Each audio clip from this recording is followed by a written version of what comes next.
आज की वीडियो में हम बात करेंगे पैरासीटामोल पॉइजनिंग के बारे में। चलिए स्टार्ट करते हैं। पैरासीटामोल पॉइजनिंग हम कब बोलते हैं?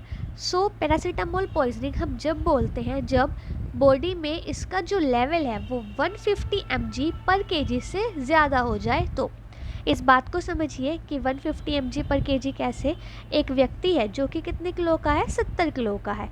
अब जब आप इसको गुना करेंगे 150 से तो हमारा कितना आएगा, 10,500 mg, राइट। अब हम क्या है, थोड़ा अप्रोक्सीमेट लेकर चलते हैं और हम इसको 10,000 मानकर चल रहे हैं। एक टैबलेट हमारी कितने mg की होती है, 500 mg की, राइट। आप सबने देखा भी होगा पैरासीटामोल की एक टैबलेट कितने mg की होती है, 500 mg की। जब आप इसको डिवाइड करेंगे तो हमारे पास कितना आया, 20। यानी कि हम उस व्यक्ति में ओवरडोज लेवल जब बोलेंगे अगर वो व्यक्ति एक टाइम में 20 टैबलेट से ज़्यादा खा लेता है। इतना आपको समझ में आया? चलिए अब आगे बढ़ते हैं कि बेसिकली होता कैसे है। देखिए, जो हमारा लीवर है वो एक कंपाउंड को बनाता है जिसे हम बोलते हैं ग्लूटाथियोन। ये क्या करता है, ये जो हमारा लीवर है उसको प्रोटेक्ट करके रखता है, यानी कि एक प्रोटेक्टिव इफेक्ट जो है ये दिखाता है। नाउ जो पैरासीटामोल है, अब वो क्या है, जब हम उसको लेते हैं बॉडी में, ठीक है, तो जो पैरासीटामोल का 90% हिस्सा होता है वो क्या होता है, वो मेटाबोलाइज होकर इनएक्टिव फॉर्म में कन्वर्ट हो जाता है। लेकिन क्या होता है कि जो 5 से 10% हिस्सा होता है पैरासीटामोल का, वो एक सब्सटेंस को बनाता है जिसे हम बोलते हैं NAPQI।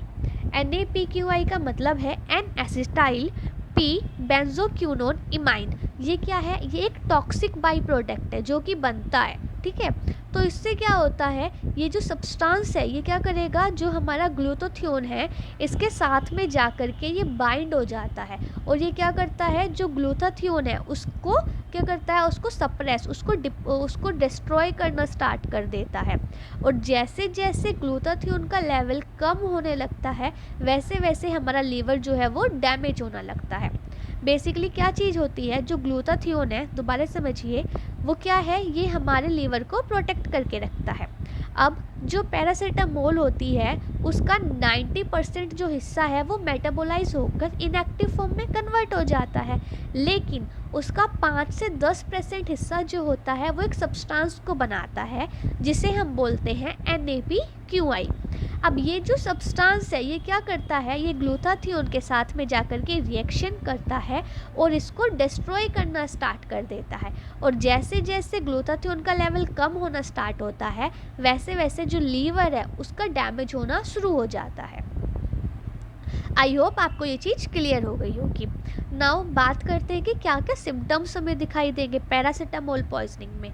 सबसे पहले अगर किसी ने पैरासीटामोल पॉइजनिंग कर ली है या फिर किसी ने एक साथ बहुत सारी पैरासीटामोल खा ली है, तो अगर उसके हम शुरुआती घंटों की बात करें तो उसमें हमें नोज़िया, वॉमिटिंग और स्टोमक पेन दिखाई देगा। यानी कि उसको जो है उल्टी आने का मन करेगा, ठीक, उल्टी हो सकती है और पेट में क्या है, दर्द होगा। आफ्टर 12 to 24 आवर्स जो है वो लीवर डैमेज होना शुरू हो जाएगा। जो लीवर है वो क्या होगा, वो आपका डैमेज होना इसमें शुरू हो जाता है 12 से 24 घंटे बाद में।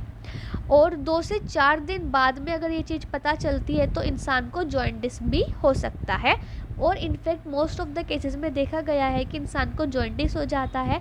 इसमें क्या होता है कि जो आई होती है वो क्या होती है, वो येलो कलर की होनी स्टार्ट हो जाती है और जो बॉडी है वो डिस्कलर होना स्टार्ट हो जाती है।